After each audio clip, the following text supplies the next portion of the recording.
We're very fortunate to be joined today by Lord Sumption, who will be speaking to my colleague Matt Gibson about where we are with coronavirus in society. Lord Sumption has been vocal in his views against lockdown, which he has described as thoroughly inhumane and taking us towards a totalitarian state. A former Oxford History Fellow before turning to the legal profession, he has written and lectured widely on the judiciary in society, as he titles it, The Limits of the Law. My colleague Matt will be speaking to him now. Morning, Lord Sumption. Good morning. If we hold politicians responsible for everything that goes wrong, they will take away our liberty so that nothing can go wrong. They will do this not for our protection against risk, but for their own protection against criticism. Do you feel that with the vote this week, MPs will be voting for our protection as society, or is there an element of voting for their own protection? We don't know what a free vote would produce. I suspect that it would also produce an extension of the regulations. People are frightened. They're frightened partly because the government has frightened them, but that's the present situation. And they want action without caring all that much whether the action works or whether it produces collateral consequences that may be much worse than the disease. We also have an opposition which has declined to work as an opposition. Basically, what the Labour Party has done is to take government policies and double them.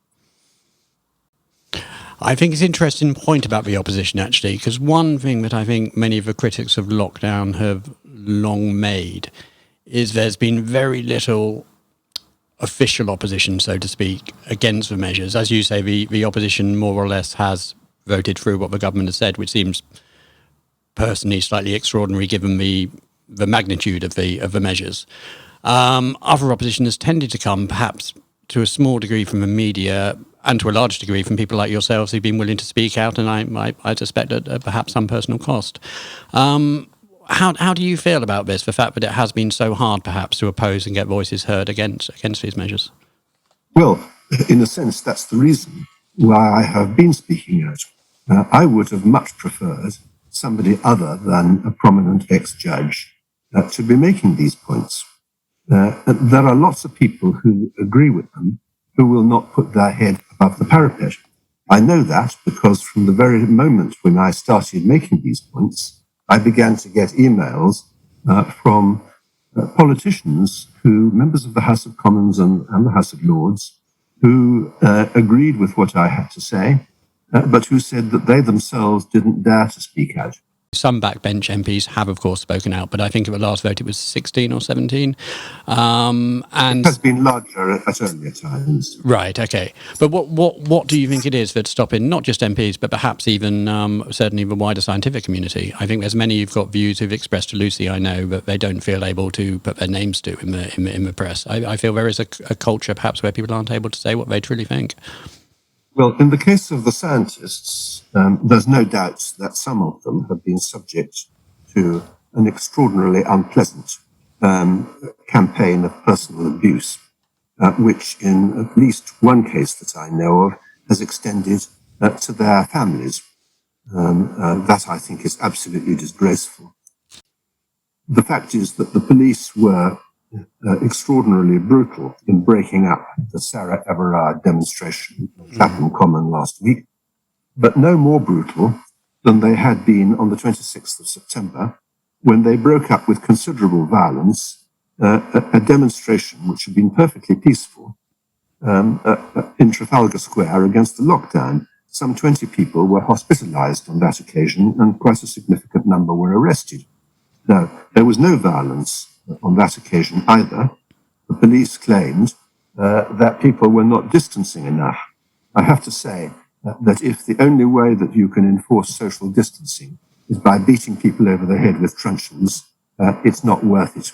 And whenever the government says, we will be guided by the science, they are essentially betraying their essential function.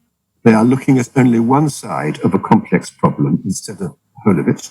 And in the course of doing so, they are visiting immense destruction on our society.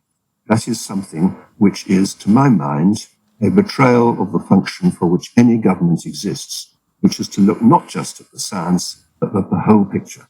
What would you suggest could be done to perhaps have more equilibrium in terms of the decisions that Parliament is making? Is there a simple solution? I think there are a number of factors.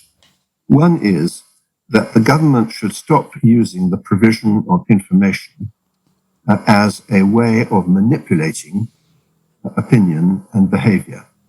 They have consistently tried to pretend that this is a virus which is indiscriminate, when it is perfectly well established and has been from the outset that it primarily affects people with identifiable vulnerabilities, often but not invariably attributed to advanced age.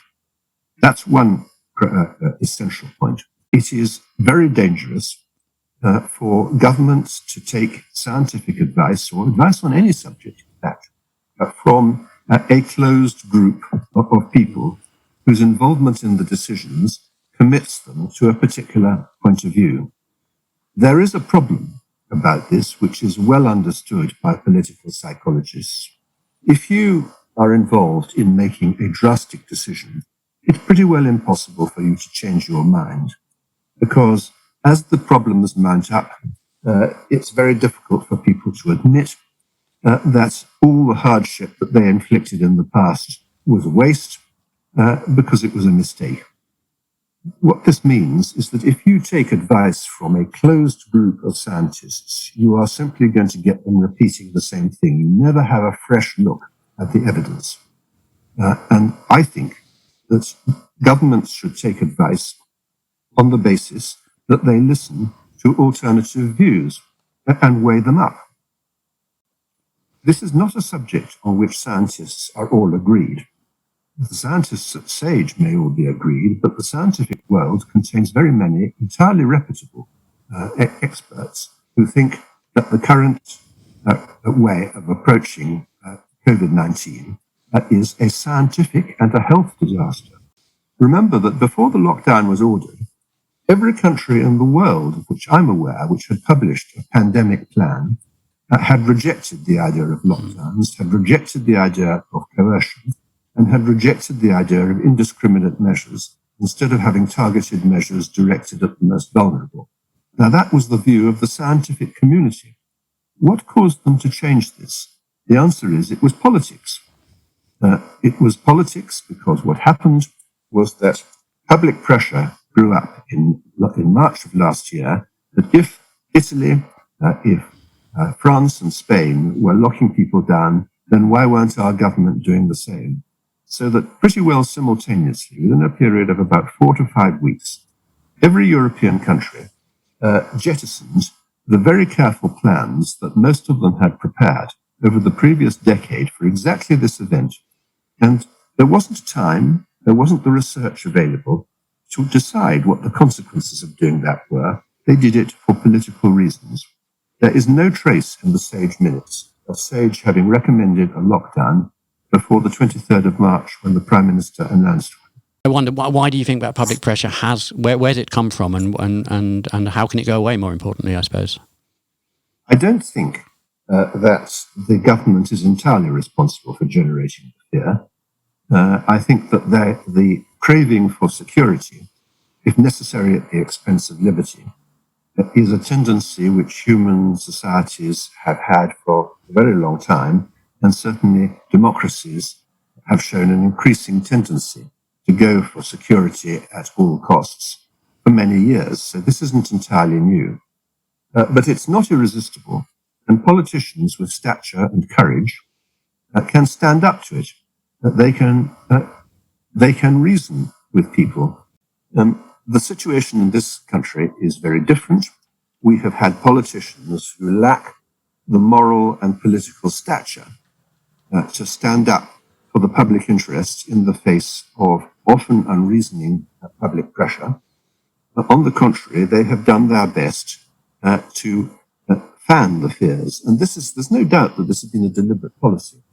The behavioral scientists on SAGE wrote a very interesting paper in March, very shortly before the lockdown was announced.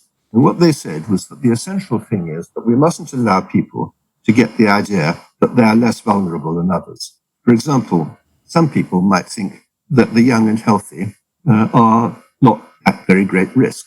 Now, that statement is true. They're not at very great risk. But, said this particular SAGE paper, we must dispel that idea. We must make them feel afraid because otherwise we're not going to get compliance. We have phrases like, this terrible virus. It's a terrible virus for people with underlying and identifiable vulnerabilities. It's not a terrible virus for the great majority. We have had statements designed to suggest that the virus is totally indiscriminate in its effect. This is completely untrue. There's no doubt that people have been influenced by it. And it's not the only factor, but it's undoubtedly one significant factor in the degree of public support that it has had. The other factor, of course, is the unwillingness of people to look beyond the immediate issue. The immediate issue is obviously health and deaths, but the bigger issue further down the road is what happens to our society when we stop educating our children.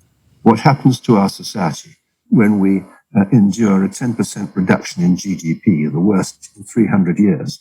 The answer is that what happens is that young people, themselves almost entirely unaffected by the health risks, young people are being thrown onto a job market where there are no openings for them.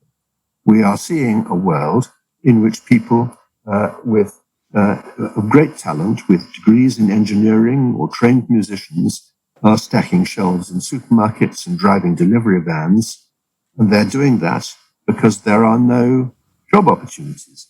This is the world that we have created. I mean, democracies are clearly constitutionally and legally entitled to engage in mass coercion against their fellow citizens. And this is what has happened. But I think the difficulty is that democracies which behave like that rapidly cease to be political communities in any meaningful sense. And that is the stage at which they cease to be democracies. Democracy can only exist within a political community. And you destroy political communities by engaging in mass coercion. There are very few historic exceptions to that. What should we do? What should we do as a society, and what would you like government to do if there was one thing to each, if you like? I think it's politically unrealistic to expect the government to backtrack now. They've invested too much of themselves in it. So, although the ideal would be to revert to a voluntary system, which was what the authorities all recommended before last March, I don't think that that is going to happen. And I have to say that I'm extremely pessimistic about this. An interesting parallel is the continuation of wartime food rationing after the last war. People were in favor of that because they were in favor of social control. They'd had a lot of it during the war. They thought that this was an answer. In the 1950 and 51 general elections, the Labour Party lost its majority entirely because people with 5 years more experience of social control got fed up with it. Sooner or later, that will happen in this country.